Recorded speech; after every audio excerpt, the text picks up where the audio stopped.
Michigan, the Johnson family is thrilled to move into an old family farmhouse. But they are not alone. I felt something touch me, and that's all it took. And they are not welcome. That was the moment that it decided my child was fair game. A mother will do everything to protect her family. It starts with one. This demon is out to destroy your entire family. And then attacks all. All I could think about was, I just hope this works. This needs to work.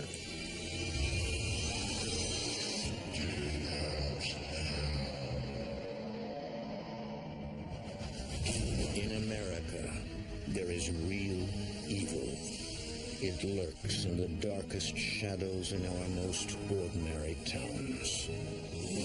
Between the worlds we see and the things we fear, there are doors. When they are opened, nightmares become reality.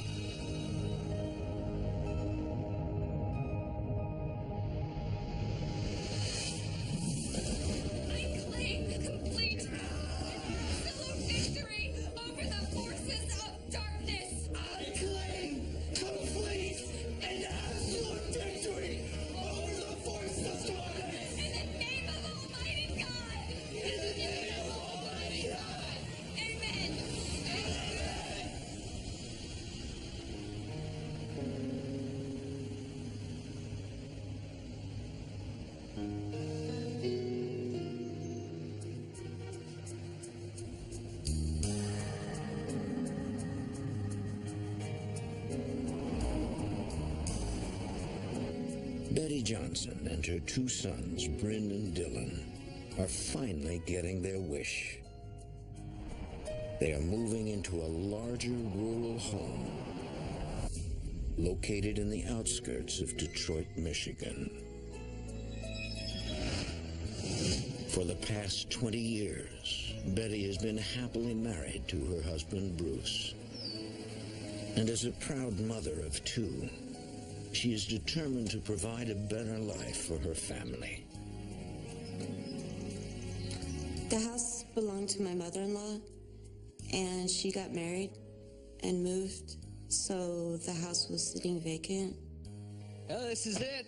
She wanted us to be able to have it, and we jumped at the opportunity. It's not perfect, but what do you think? I love it. Owning a house was an important goal to us. I wanted to be able to tinker around in my garage, just kind of live the American dream. When I first moved out to the farmhouse and I took my first look at it, and it was a lot larger than most of the things that I have lived in, I realized that this is where I wanted to stay. Things seem okay for now. But are they? Let's go, boys. You got plenty of time for messing around later. Let's get this stuff off the truck.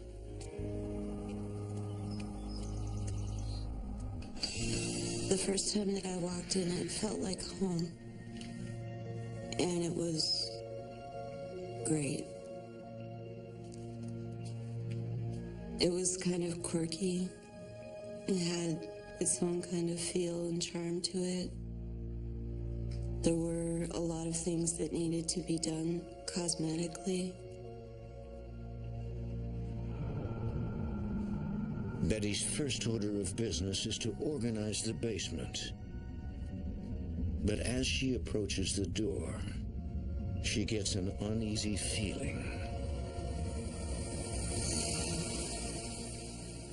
The basement in the farmhouse was kind of a creepy place. I never really liked it. Betty figures the house is just old. She needs time to get used to it. But it won't be long until her darkest fears become reality.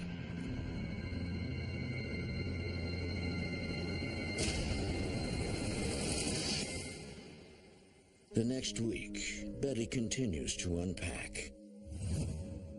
She hears something in the basement.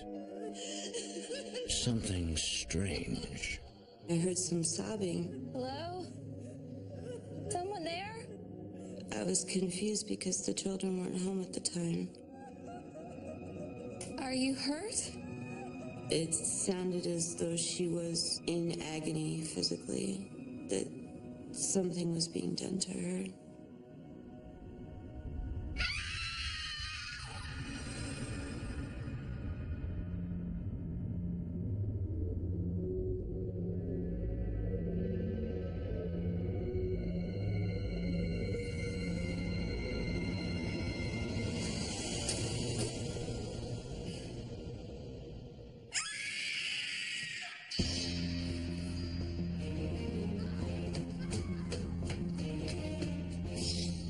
Betty wonders if one of her neighbors is hurt. I went outside, and I couldn't hear it outside. I walked around the property looking for hurt animals that might be making those sounds. I never could find anything to explain it. Betty determines her imagination is getting the best of her. The atmosphere in the basement was creepy to begin with. I'd been working extremely long hours. I was so tired that my mind was just playing tricks on me.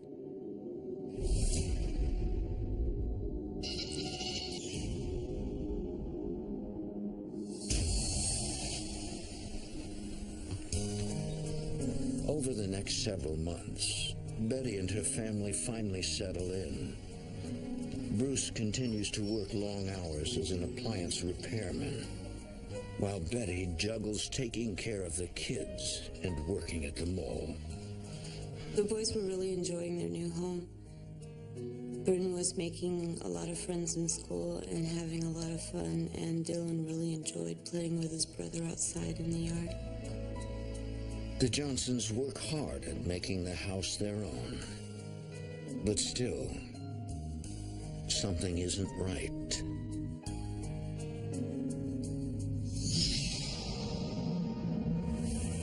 I noticed a movement. When I turned to look, all I got was an impression of something dark running across the baseboards of the wall. I thought that I might be seeing our cat out of the corner of my eye. Ruggles, what was that? Did you get a mouse?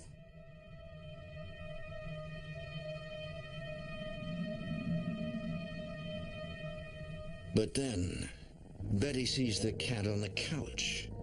Perhaps her eyes are playing tricks on her. Or maybe these visions are real.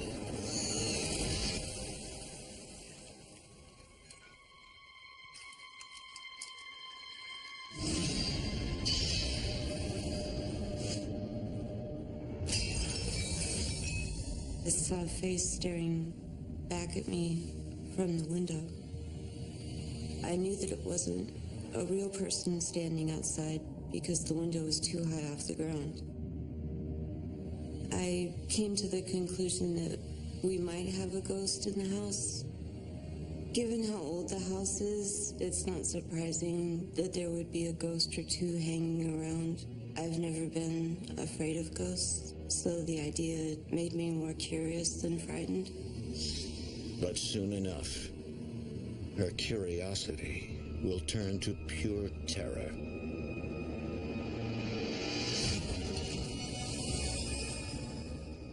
A few nights later, Bryn is watching his younger brother while Betty and Bruce are at work.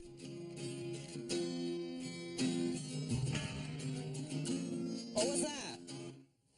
That, my friend, was an E flat to a D. No, not that. Shh.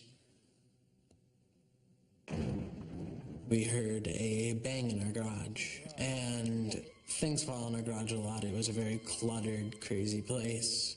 But it sounded weird. It sounded like it was caused. Take this and follow me. Yeah, but I'm scared. Shh, just come on. Bryn and Dylan believe an intruder may have broken into the garage.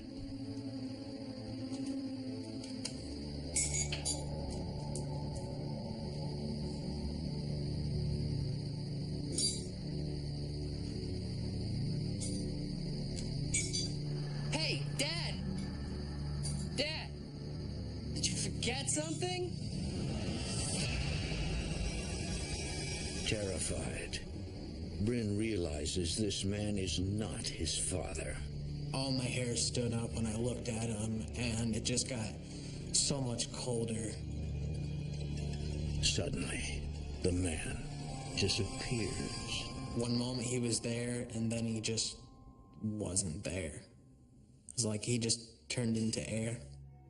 I tried to tell myself, well, since it was dark in the garage and I could barely see in the first place, maybe there really wasn't anything there. And I just tried to wrap my brain around it. I realized there was no way I was just seeing that. It was really there. Mom, stop! Please stop! There's some guy in the garage! Have you seen him before? No, he's a total stranger! Please, come on! I'm really not curious to Calm down. Calm down. Betty is convinced that this is the ghost she saw in the kitchen window that morning. Children can be a little over-imaginative, but on the other hand, I'd been having so many strange experiences that I couldn't just discount what they were saying. For their safety, Betty asks the boys to stay by the car while she checks out the garage alone.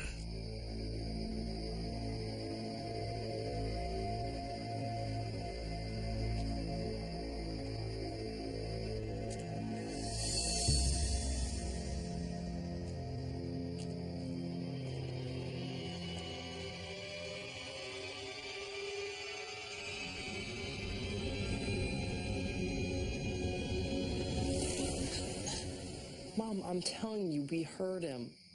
Thought I told you to stay by the car. Why would some old geezer break in just to sort some washers? It's a ghost. Betty can no longer hide the truth. An entity from another realm is in their presence. I explained to them that ghosts were real, but it wasn't something they should be frightened of. If something stirs up enough emotion, it's kind of imprinted into the world around you. So when people see ghosts, they're watching something that happened a long time ago, like an old movie. My mom told me that so that I would understand that there was no harm that could come to me. He was just there, like almost like a visitor. Bryn and Dylan are comforted by their mother's explanation. They realize they shouldn't fear something that cannot harm them. Or so they think.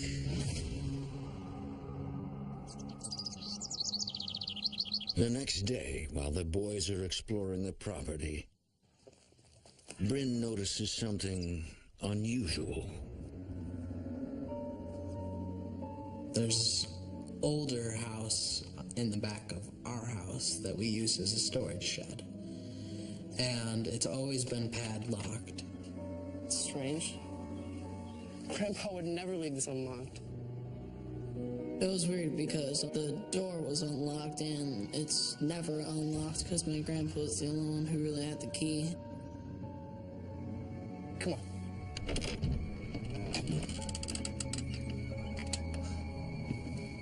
Whoa. We're not supposed to be in here. Dude, you gotta check this out. Friend, this is where Grandpa keeps his tools. If we break anything, he'll kill us. Don't be a baby. Bren, Uh-huh. I can see my breath. It's like 70 degrees out. Look. Our bodies felt completely normal, but something inside our lungs was cold.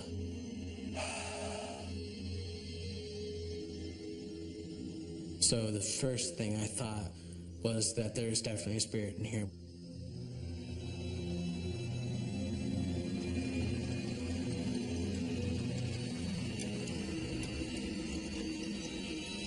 Yeah, okay. Let's get out of here. Let's go.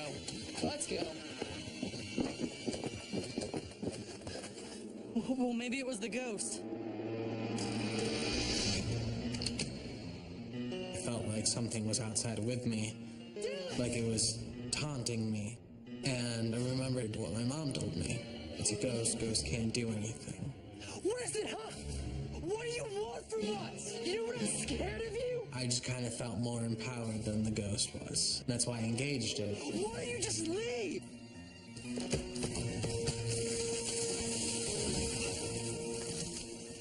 Bryn's mother thinks ghosts are harmless. But what if she's wrong? And what if this one has found its latest victim? I didn't know how to rationalize it. I was just terrified.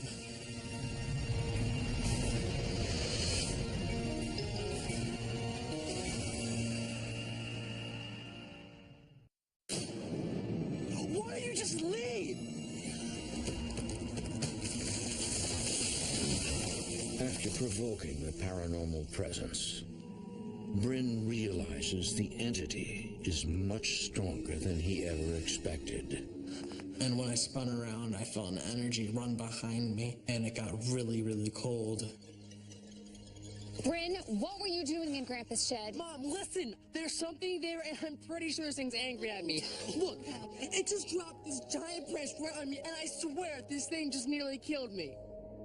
Until this moment, Betty never believed that ghosts could interact with the living. Having the branch break or a locked door be opened made me reevaluate what I thought I knew about ghosts. And the first thing I thought of was what kind of effect it could have on my children. Betty worries that her sons are in danger and knows she must take control immediately. Later that night, Betty confides in Bruce. Are you happy? What kind of question is that? Of course I'm happy. Something happened today. What? You know how I've been telling you about all those strange things that have been going on around here? Yeah? It's happening to Bryn and Dylan, too. What's happening? I just don't feel safe here anymore. There's something here. I don't want to risk the boys' safety. The violence seemed to be growing, and we didn't know how far it was going to go, and we didn't want to find out. We thought that as much as we loved the house, if things were becoming physical, that it would be better if we moved and took the boys away from that environment. And don't you want to have a place of our own? Just ours. We've probably saved up enough for a down payment. We could get a place closer to work. I was driving 45 minutes each way to work every day, and gas was getting incredibly expensive. We decided that it was a good time to move. I suppose you're right.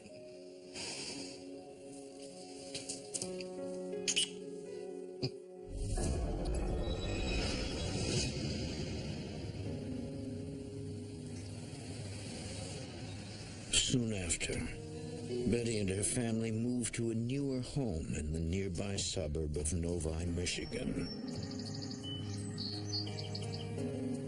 We've saved up enough money where we could put a down payment on a house that we could actually own and have it be ours.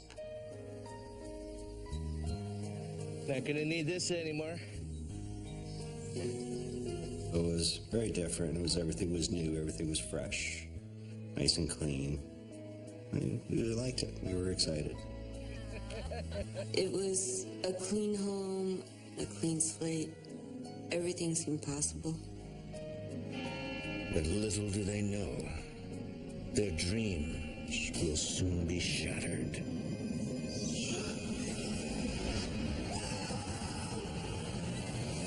Just as life is improving for the Johnson family, things take an unexpected turn for the worse. Shortly after we moved into our new home, I lost my job, and it seemed as though the plan that we had that was coming together wasn't anymore. With Betty not working, it was up to me to take every bit of work I could get. I would do whatever I could to bring home more money. Hey, Bryn, have you seen my pad? Yeah, it's right there. But hey, you mind if I ride along today? This ain't gonna be no carnival, Bryn. You're gonna get your hands dirty. How about you let me worry about that? Yeah, come on. Let's go. My dad worked a lot, but we still managed to stay close. Not a bad day for plumbing, huh? We did a lot of driving from house to house, so we always got time to talk. I had him ride with me to my service calls for about 3 or 4 months, and it was fun. I got to know him a little better. That's it. Good as new. All right.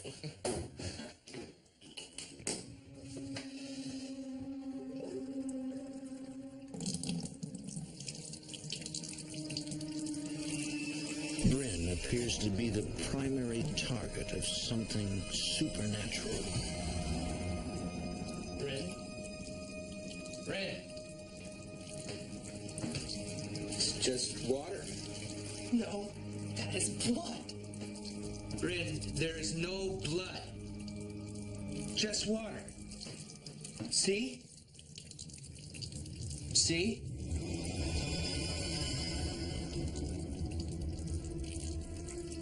Now, the grease on your hands may look like blood. Bryn is terrified. To him, this is no mere hallucination. It felt viscous to my touch. It felt more real like blood than it did like water. Bryn's visions of blood are horrifying enough. But worse is the feeling of alienation that accompanies them. I didn't know if my eyes weren't working right or just the connection to my brain was just getting confused. What is it? The lake. It's all blood. It got deeper red and started to look like blood. Come on, you know it can't be blood. But look at it. It's all blood. Maybe it's just a trick with the light. What did you hit? I didn't hit anything. It's under the truck. That's not the car. It's caught under the truck. Oh, for crying out loud. Every time someone speaks, Bryn hears nothing but a scream. Someone or something is controlling his mind. But who or what is it? I couldn't even articulate what was going on. I thought I was going crazy. Bryn continues to see blood over the next several days. No matter what kind of liquid I was looking at, it looked like blood.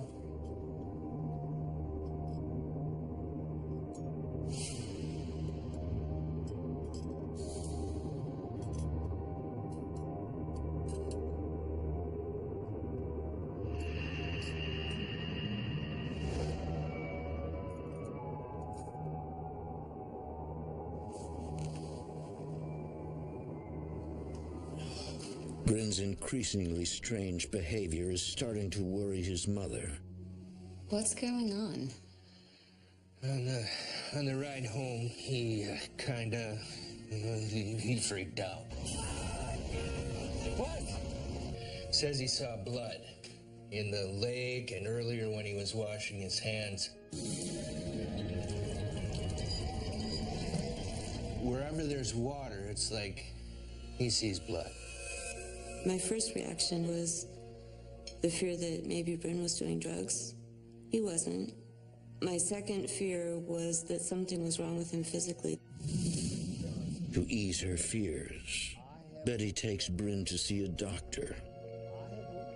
They ran an MRI, they ran an EKG, and the neurologist confirmed that there was nothing wrong with my brain and that there was no regular brain patterns or tumors or lesions. They didn't know what was causing it.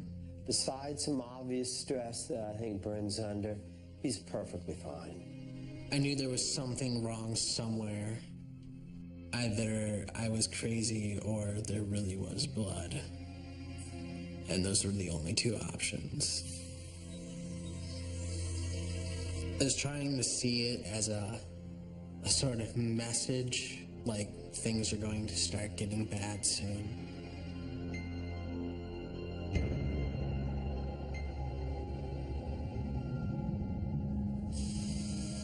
But instead of getting worse, after several days, the visions mysteriously go away. At last, Bryn is relieved he can finally take a shower and not be haunted by blood covering his body.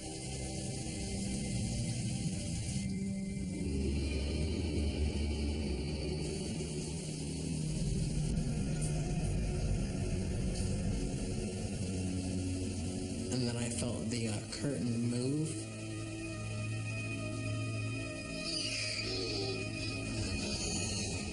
As though that someone's fingertips were grazing across it. Dylan! Cut it out! It got so cold. It was hot water and I still felt cold. And I couldn't shake the feeling that there was still someone in there. And I was looking right at it.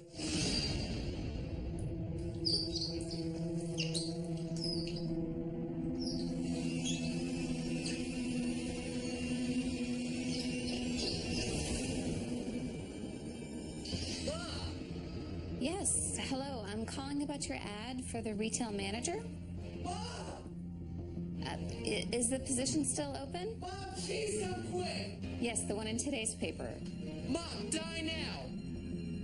Mom, it says to die now. I'm gonna have to call you back. What? Please, just come look.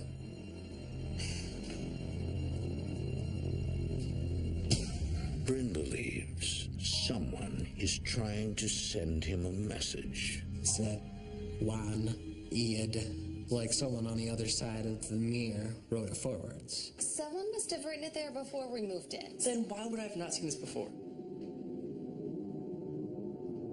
Did you do this? What? Right on the mirror. No, why would I do that? I knew that Dylan would never do that to his brothers. He was terrified enough. Betty begins to feel helpless. She cannot explain the writing on the mirror and can no longer ease her son's fears. Something was happening to my son that I couldn't protect him from. That's when I began to get angry. I started worrying that maybe the doctors had missed something. Over the next few weeks, Bryn grows increasingly depressed and withdrawn. I spent a lot of time in my room because I didn't feel like being around people a lot. But I heard a voice as if it was coming from the room I was in. What? Hey! Who's there? When the voice speaks, it's with the same message Bryn had seen on the mirror. With powers of mind and now communication, the entity is growing in strength. It appears to be out to kill. Whenever I felt any split second of happiness, it would just rip it away from me and tell me I wasn't worth it. And now I should just end my life. Felt exactly like what had been happening in the farmhouse. I couldn't breathe and I didn't know what to say to it. This thing really wanted to hurt either me or my family, and it was willing to travel 30 miles to do so.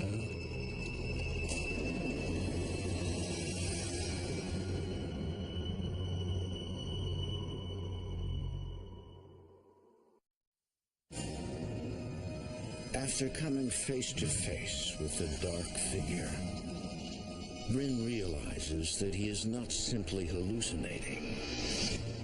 This entity is controlling his mind. Dylan? Did you see that? What? No, it was something black like a shadow. Where's the cat? That was it! You just saw it, didn't you? Look, there it is again! It It didn't look like the shadows that I had seen at the farmhouse. It was bigger. It didn't skitter away when I looked directly at it. As though it wanted me to notice it, wanted me to know that it was there. It was frightening. Bryn is relieved that his family finally believes him. But he realizes they are dealing with a force of pure evil. What the hell was that? It was my own personal monster, and it was just taunting me by taunting my family. There was a presence at that farmhouse. Betty believes that something from the old farmhouse must have followed them. They decide to call Bruce's mother for answers. Hi, Mom. Yeah, listen, did anything strange ever happen at the farmhouse? Like, did somebody die? Bruce learns that a previous resident of the farmhouse was a violent man. Hey, old man. Isn't it past your bedtime? One night, the former resident interrupted a party on the property and became involved in a heated argument. That'll learn you, stupid old man. Hey! The young man he struck did not die, but he was blinded in one eye. His girlfriend witnessed the incident. She ran straight to the police and offered to testify against him in court. But fate had its own tragic plan. The former resident died horribly in a car accident. Broke most of the bones in his body and spent the next 24 hours dying in terrible pain, from what we heard. Betty and Bruce are convinced that same man is now a ghost, bent on destroying their family. It felt really, really evil. Okay. Now how do we get rid of it? I stopped looking for work. Every waking moment, I was on the computer trying to find somebody that could help me. Betty takes control and scours the internet, desperately seeking advice from paranormal investigators. But many investigators seem to be in it just for the money. I found a lot of con artists, and worse, they just immediately jumped and said, I can make all your problems disappear for X amount of dollars. The family decides to stick together until Betty can find some help. Bryn and Dylan sleep in the living room. Most of the activity happened in our rooms, and we were terrified to be in there at night.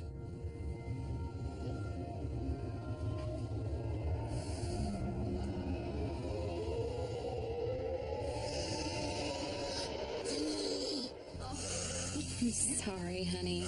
I didn't mean to scare you. Even though she cannot control the evil, Betty is trying to fix it. But with no money to spend on investigators, she is reaching a dead end. I was losing faith in the idea that it couldn't harm me, but my mom reassured me. And so, since it was the only thing I had to go on, I believed it. Hey, Bryn, if you're gonna go take a shower, let me stand guard outside the door, okay? We should all keep together as much as we can.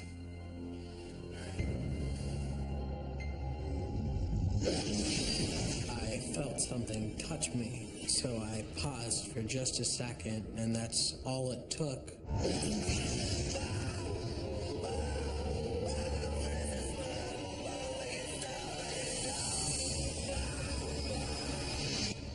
For more A Haunting, go to DestinationAmerica.com.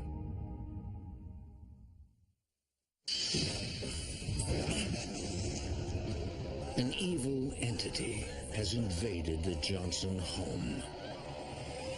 Bent on destroying the eldest child, it has thrown Bryn down the hall. That's the most terrifying thing I've ever seen in my life. he had marks on his body where something had pushed him. It wasn't like a normal scratch. It felt like there was like a dirtiness to it almost, like if you get uninfected. But it was fresh. If it can do that, then what else can it do? Refusing to give up, Betty works tirelessly to find help. There had to be somebody out there that knew what was going on and knew how to deal with it. Bryn thought he was going crazy. But then I saw it too. We all did. No, you're not going crazy. But you have to be honest with me. Samantha Harris, an investigator with the Michigan Paranormal Research Association, is willing to help.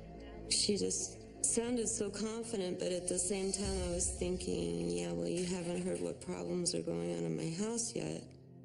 I see on your website that you do a house cleansing. What exactly is that? We remove negative energy and spirits and replenish the house with a white light and positive energy. It's a purification ritual.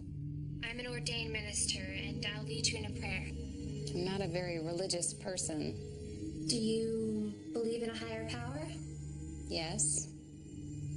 Yes, I do believe in a higher power.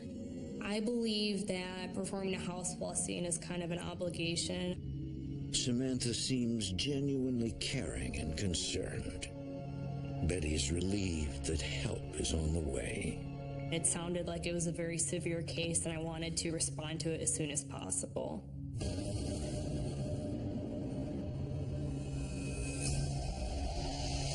Later that evening, as Samantha is getting ready for the house blessing, she suddenly feels uneasy. It felt like something evil was in my house. I saw in the corner of my eye some movement. The dark figure she sees matches Betty's description of the entity that is menacing her home. I know what you are! I'm terrified inside, but I knew I had to assert myself and to stand my ground.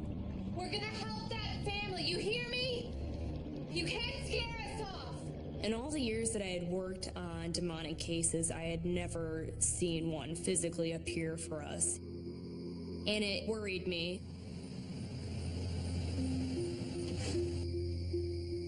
The next night, Samantha and her partner Kyle Gask Wilson arrive. You can just sense the heaviness, the depression, the anger, the hatred that was present. This is my family, my husband Bruce, my son Dylan. And this is Bryn. Nice to meet you, Bryn. I'm Kyle. When I met Bryn for the first time, you could really tell that he had a lot of pain inside him. Fear that you could see in his eyes. The man who lived in the farmhouse before we did. Do you think it's his spirit? I told Samantha about the man that had lived in the farmhouse before us, the one that had died in the automobile accident. Ghosts don't follow people around from one place to another. I believe that what we're dealing with here is a separate entity. A demon. Just hearing that word, demon, made my skin crawl. Probably the same demon that influenced that man to act violently.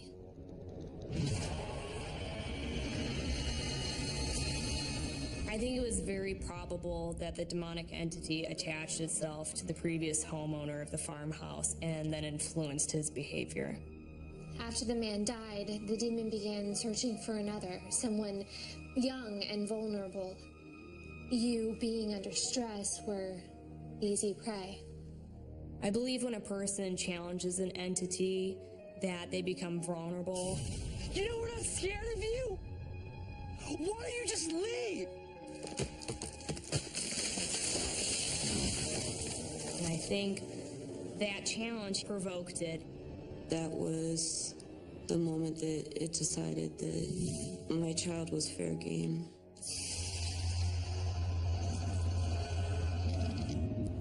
That would explain the visions of blood and the voices he hears. In my experience, human spirits typically don't have that type of power to physically lift people, to claw them. Those were some of the reasons why I thought this case was demonic. I was fearful it would soon move on to demonic possession. It's clear to me that this demon is out to destroy Bryn. And not just you, Bryn, but your entire family. Betty feels helpless. Her family is dealing with an entity of pure evil. One with powers beyond her wildest imagination. All I could think about was, I just hope this works. This needs to work.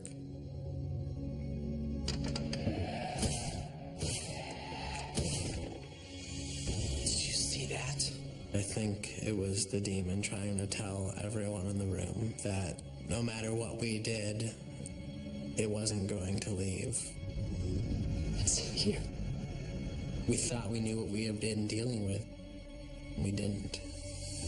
Now that the demon is present, Betty and her family know they must prepare for a battle with the supernatural.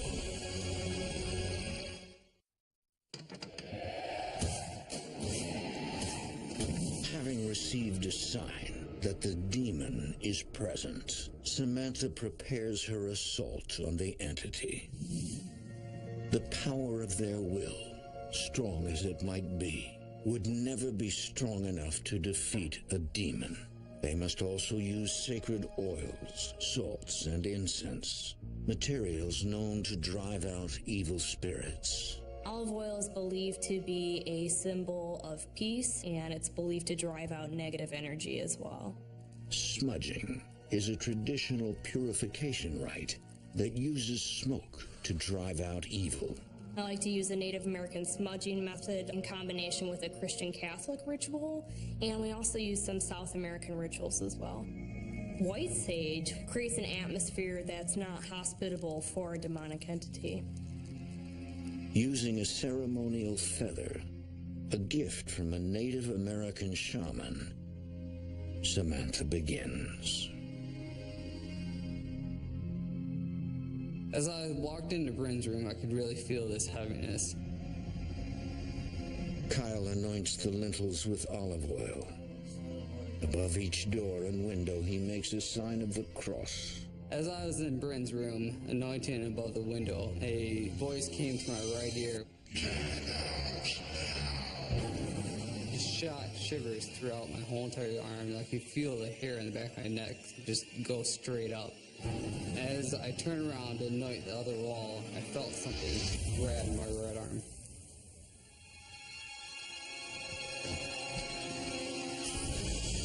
While Kyle anoints every portal, Samantha performs a ceremony in Dylan's room. Salt is believed to act as a barrier to keep a demonic feature from entering the home again.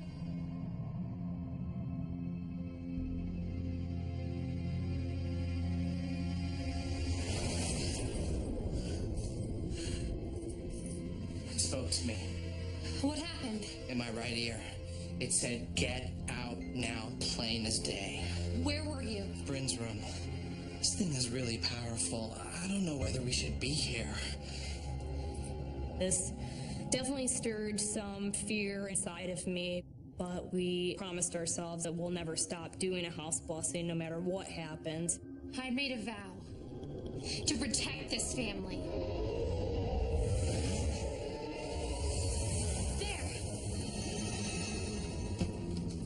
You could feel the entity move from room to room. It was like a cornered animal. You could feel the hatred it felt towards you, and it despised our efforts in trying to remove it. As the ultimate weapon in their battle against the demon, Samantha brings out a prayer. This is the warfare prayer. It's all that we have left. We must prove that we are stronger. What do you want me to do? Recite it, lead your family, believe in those words. The strength of your belief is all that matters now. Your mother is going to read a prayer. I want you to repeat the words as she says them, okay? You have to do this right. To find the inner strength, all I had to do was look at my children. Heavenly Spirit, I claim the protection of the light. Heavenly Spirit, I claim the protection of the light. For my family, my finances, my home, my soul. The ability to defeat the demon rests on the power of prayer and the strength of Bryn to resist one final attack.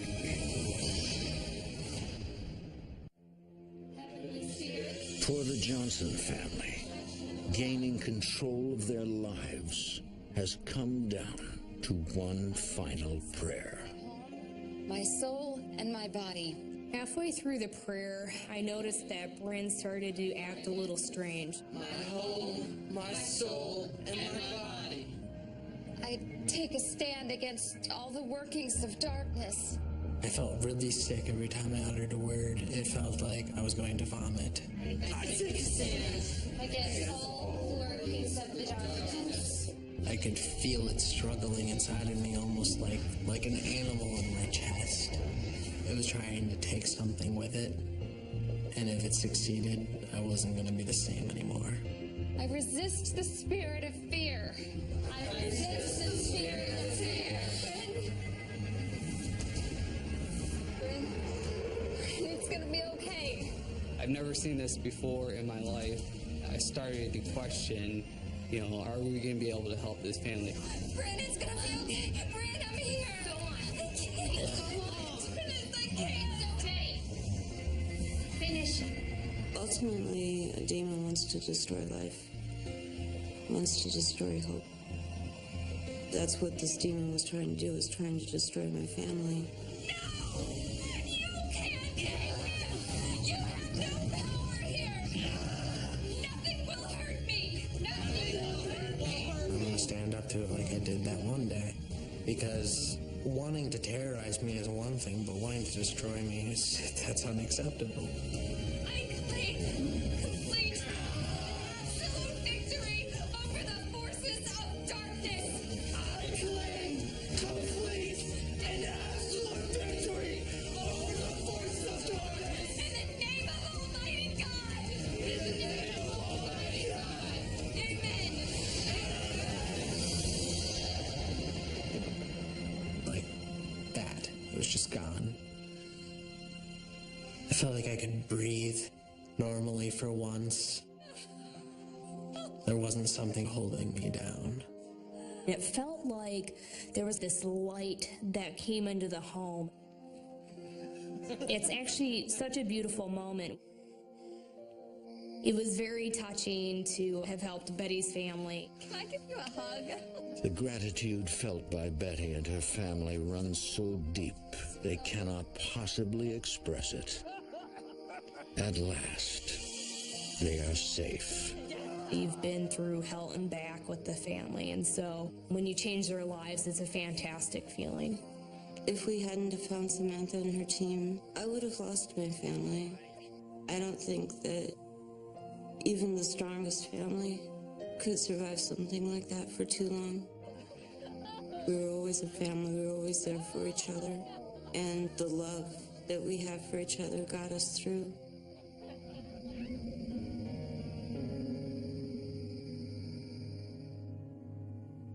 As the days passed, there was a lightness in the house. Here we go, guys.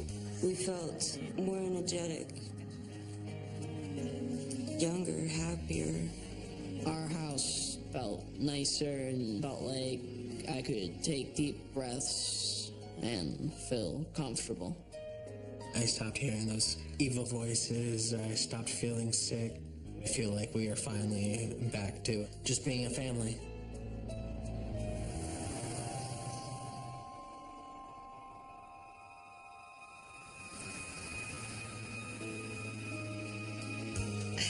It's just the wind, guys. Windows open. Before this happened, if anyone had asked me if I believed in demons, I would have had to say, But now I'm thoroughly convinced that had to have been a demon. It's kind of like a tick or a parasite. The longer you let a demonic entity reside in your life and in your home, the harder it is to get rid of it. Because of this whole experience, we know that we can rely on each other. What I want from my family now is the same thing that I've always wanted from my family. I want my children to be happy, to be successful human beings. I want us to always love each other. My dream for my family has never changed. But now I think it has a chance of becoming reality.